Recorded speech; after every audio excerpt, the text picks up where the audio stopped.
자, 함께 만드는 안전한 세상. 오늘은 인천소방본부 예방안전과 김선태 조종관과 함께합니다. 자, 김선태 조종관님 안녕하세요. 네, 안녕하세요. 예. 자, 얼마 전에 인천소방본부에서 2021년 화재 통계를 발표를 하셨다고 들었는데요. 그 작년에 인천에서 얼마나 불이 났습니까? 인천 소방본부에서는 2021년 인천에서 발생한 화재에 대해서 분석해 봤는데요. 예. 작년 1월 1일부터 12월 말까지 발생한 화재는 1270건이었고, 이 화재로 인해서 76명의 사상자가 발생했습니다. 예. 이 중 11명이 안타깝게 목숨을 잃었고, 65명이 불이 났을 때 연기를 마시거나 화상을 입고 병원 치료를 받았고요. 네. 그리고 재산 피해도 150억 원이 발생했습니다. 이는 그 전년도 같은 기간과 비교했을 때 화재는 98건, 인명피해 12명, 재산 피해는 33억 원이 각각 감소했고요. 그렇군요. 그렇다면은 어느 장소에서 화재가 주로 발생했나요? 장소별로 봤을 때 불이 가장 많이 난 곳은 주택과 아파트, 빌라 같은 주거시설인데요. 예. 1270건 중 370건으로 전체 화재의 29.1%가 주거시설에서 발생했습니다. 예. 이 주거시설에서 하루 평균 1건 이상 꾸준하게 불이 나고 있었고요. 그리고 산업시설에서 212건, 자동차 158건 수로 나타났습니다. 그리고 산불과 임야 화재는 입산 통제와 봄철 산불 예방 대책 추진으로 50% 이상 감소했고요. 예. 이는 장기간 코로나19로 인해서 사회적 거리두기와 화재 예방 대책 추진, 그리고 시민의 안전의식이 향상되어 화재가 감소한 것으로 분석되었습니다. 예. 그 작년에도 그 화재로 인한 사망자가 발생을 했는데 그 사망자가 이제 주로 어디에서 발생을 했고 또 원인은 무엇이라고 나왔나요? 2020년도와 비교했을 때 화재로 인한 사망자는 11명이 감소했는데요. 작년 화재로 인한 사망자는 총 11명으로 이 중 10명이 주거시설에서 1명은 음식점에서 발생한 화재로 안타깝게 목숨을 잃었습니다. 네. 이 중 화재 원인이 확인된 것은 방화가 2건이고 전기적 요인 2건, 부주의가 2건이었습니다. 네. 또한 전체 화재 원인 중 464건이 부주의로 인한 화재였고요. 이 부주의로 인한 화재 중에 185건이 담배꽁초로 인한 화재로 흡연자의 주의가 요구되고 있고요. 아, 지금도 담배꽁초로 인한 화재가 많나 봐요. 예, 이 부주의라는 화재가 많은 부분을 차지하고 있는데요. 그 안에서도 그 담배꽁초로 인한 화재가 계속 발생하고 있습니다. 그렇군요. 그러면은 이 화재가 특별히 많이 나는 뭐 요일이라든지 또 시간대별로 좀 분석이 또 나왔습니까?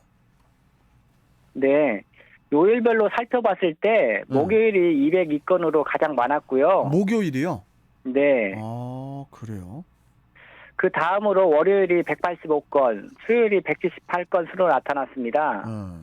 목요일은 휴일이나 타요일에 비해서 비교적 불이 많이 나고 있었고, 이는 재택근무가 늘면서 요일에 관계없이 화재가 발생한 것으로 분석되었고요. 그리고 시간대별로는 오후 1시부터 오후 3시 사이가 188건으로 가장 많이 나고 있었고, 오전 11시부터 오후 1시가 159건, 오후 3시부터 5시 사이가 136건으로 나타났습니다. 예. 시간대별 화재 발생 현황은 사람들의 활동이 적은 새벽 3시부터 5시 사이에 화재가 가장 적었고요. 이후 점점 증가하다가 오전 11시부터 오후 3시 사이에 가장 많이 발생하고 있는 것으로 나타났습니다. 낮에 많이 발생하네요, 낮에. 네, 맞습니다. 계속 말씀해 주시죠. 네. 그리고 지역별로는 서구, 남동구, 부평구 순으로 인구가 많이 거주하는 지역이 화재 발생 빈도 또한 높았고요. 비율로 봤을 때 그럴 수 있고. 네네. 그러면은 이 화재나 위급한 상황이 발생하면은 119에 신고를 해야 하지 않습니까? 이게 지금 네. 어떻게 해야 가장 효과적인가요? 보통 화재가 발생하면 119에 신고를 하시는데요. 예, 예, 처음 신고할 때가 가장 중요합니다.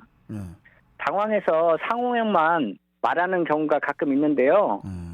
이럴 경우에는 순식간에 시간이 지나가 버립니다. 119에 신고할 때 가장 중요한 것은 정확한 위치를 알려주는 건데요. 네, 그래야 상황실 직원이 위치를 빠르게 파악할 수 있고요. 주소지를 확인하기 어려운 경우에는 주변에 있는 시설물을 이용해서 신고하실 수 있는데요. 골목길에 있는 보안등과 버스 정류장에 표시된 고유 번호를 이용해서 119에 쉽게 위치를 알릴 수 있습니다. 네. 그러면은 이 불이 났을 때, 예, 불이 났을 때 가장 먼저 해야 하는 일이 뭘까요? 불을 꺼야 되는 거 아닌가요? 네. 일반적으로 불이 나면 119에 빨리 신고를 해야 합니다. 예, 예.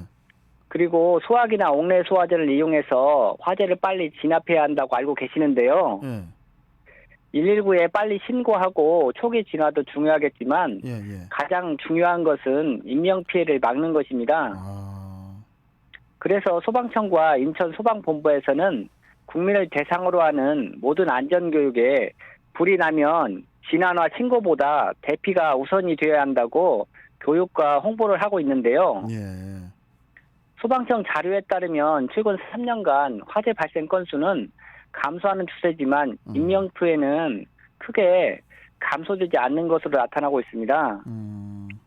이렇게 인명피해가 지속적으로 발생하는 이유 중에 하나가 독성가스를 많이 발생시키는 가연성 건축자재 사용이 증가해 불이 났을 때 연소 확대가 빠르고 복잡한 건물 구조로 인해서 대피 시간이 길어져 피해가 늘고 있는데요. 예.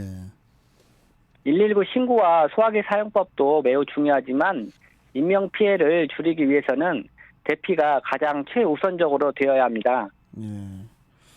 우리 시민들은 대피가 최우선이지만은 또 우리 소방관 여러분들께서는 생명을 구하는 게 또 가장 또 큰 임무잖아요. 네, 맞습니다. 그러다 보니까 우리 저기 3202님께서 조종관님 예, 예. 해마다 화재로 소방관님들의 사망 소식을 들으면은 마음이 너무 아프고 너무나도 안타깝습니다. 우리 모두 자나깨나 불조심해 주세요. 이렇게 문자를 주셨는데 참 참 힘든 직업이에요. 이 소방관이라는 직업이. 조종관님께서도 뭐 현장에 좀 나가시고 그러시는 적이 있나요? 예, 예. 이거 진짜 왜 그 말씀 왜 드리냐면 조심하시라고요. 네, 조심하시고. 고맙습니다. 참 이게 뭐 몇 달에 한 번씩 이렇게 소방관 분들의 이런 그 소식을 접하면은 가슴이 다 아프잖아요, 이게. 아무튼 뭐 아까 우리 조정관님 말씀하셨지만은 화재가 났을 때 대피가 가장 최우선이다. 대피가 가장 최우선이다. 우리 모두가 이런 부분을 좀 더 숙지를 해야 될 것 같습니다. 자, 오늘 말씀 여기까지 듣고요, 조정관님. 또 네. 다음 시간에 또 뵙도록 하겠습니다. 고맙습니다. 네, 감사합니다. 예. 자, 인천소방본부 예방안전과 김선태 조종관과 함께 했습니다.